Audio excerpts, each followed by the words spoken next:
So for the first one, I want to point out when I was installing this license plate bracket, I think I broke the clip here. So there's supposed to be like a clip right here, but I broke this off. It could be from me taking it and the ST grill out for the first time, or it could be just the weight of the license plate. I think I broke it when I was taking it out. So that's the first thing that's wrong with my ST. Another thing is that when I tried to install the grill back on for the very first time, one of the tabs was like sticking out. So when I was putting it in, I like jammed it against the paint of the ST, and it looks pretty bad. I don't have it pictured, but yeah, it looks bad. The next one, just paint chips throughout the car. They look like this, really small. Luckily, my DSLR was able to pick it up. So this is just one paint chip, but this is everywhere on the car. Mine isn't too bad, but if you live in a place that has a lot of rocks and dirt and whatnot, then you're probably gonna see this a lot. So when I get or when you first get your ST, I recommend that you do a paint protection film. You install that in the front, because the paint on the focus is pretty soft. The next one is this gap that's under my headlights, and apparently it was the front bumper was like rubbing against the headlight, so that's why we have this whole thing going on right here. But this gap has been there ever since I installed the intercooler. I think we just didn't align it 100%. Yeah, it bothers me, but I don't care to fix it right now. So there's that.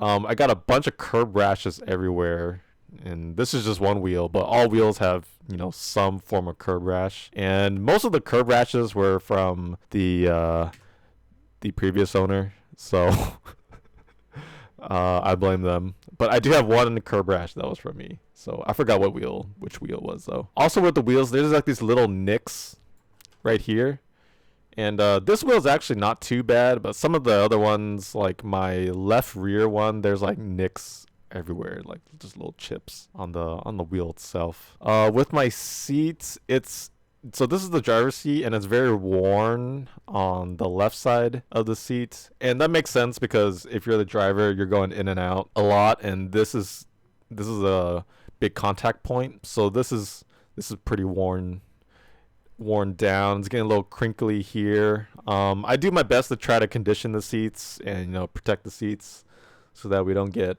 any more wrinkles. But there's that one. The passenger side looks great though. It looks like OEM after you clean it and whatnot. And then here's just another view in landscape. So the Recaro looks fine up top, but it's just this point right here, and it's a little bit loose if you like wiggle this to the side. The another one is on the steering wheel. I don't know what leather Ford used, or if it even is leather, but it started to peel right around here. You see a nice little lens flare. Well, anyways, nice little peel right here, and it's like you can really see how tiny the leather layer is on the steering wheel. Like, it's tiny. I try to also condition the wheel. I haven't done it in a while though, so that's why it looks all greasy and nasty. On the driver door seal, I think is what we would call this, the I got a rock stuck on the door, like on the underside, and so when I closed it scraped the door seal little protector thingy. And this was during my trip to San Francisco and Little Dragon, so it actually doesn't look too bad, or not as bad as before, but it still bothers me slightly because every time I get in the car I look at this. Oh yes, for the exhaust, so I didn't know this until Alan pointed it out. My right side is slightly lower than my left side, so if you really zoom in, like, you can really tell the difference. It's not much. It's maybe like a quarter of an inch, but it's enough to like mildly annoy you. So we tried adding like spacers to the right side to try to bring this up, but it didn't really help.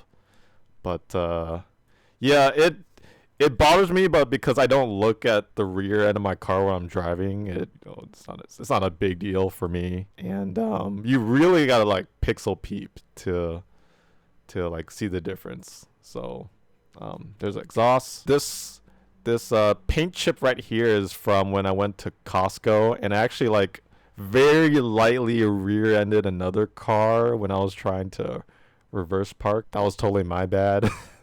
But it's not dented, it's just the paint is chipped. So I very lightly, hit the other car, but only enough to chip the paint. So there's that. So I'm a little hesitant to like reverse park now, but I think I'm a lot better now. You would think that I would do a better job with the reverse cam, but nope. This other one was from the previous owner. They had like a 2x4 piece of wood in the garage, and it just scraped against the rear side of the car. So they touched it up, and they did a okay job. I mean, you can also see it. It's kind of hard to see with all the dust, but it's right there.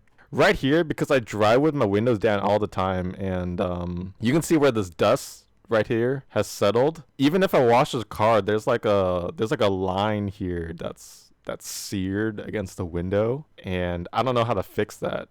And it's just from all the times that I've been driving with my windows down, which is most of the time. So I have this this line right here for both sides on the rear, and then here's just another photo of the gap, and my really dirty headlights.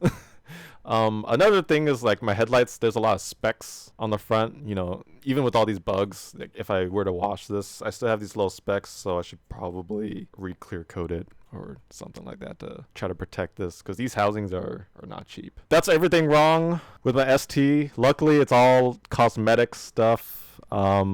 Mechanically, really the only thing that I've had trouble with is that the car runs a little bit rich, and also underneath apparently I'm missing a piece on the front. So there's the cover, and then there's like another like front lip part that never came with my car. So I guess when they did the oil change,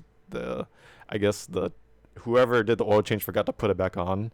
But it actually makes my life a little bit easier because I don't have to take that out when I change the oil. So there's that. Yeah, I thought this was a cool idea to see, all the things that have gone wrong the last 55K miles. Hopefully I'm going to try to limit this, as the mileage goes up. Yeah, if you have any video ideas, let me know. Thanks for watching.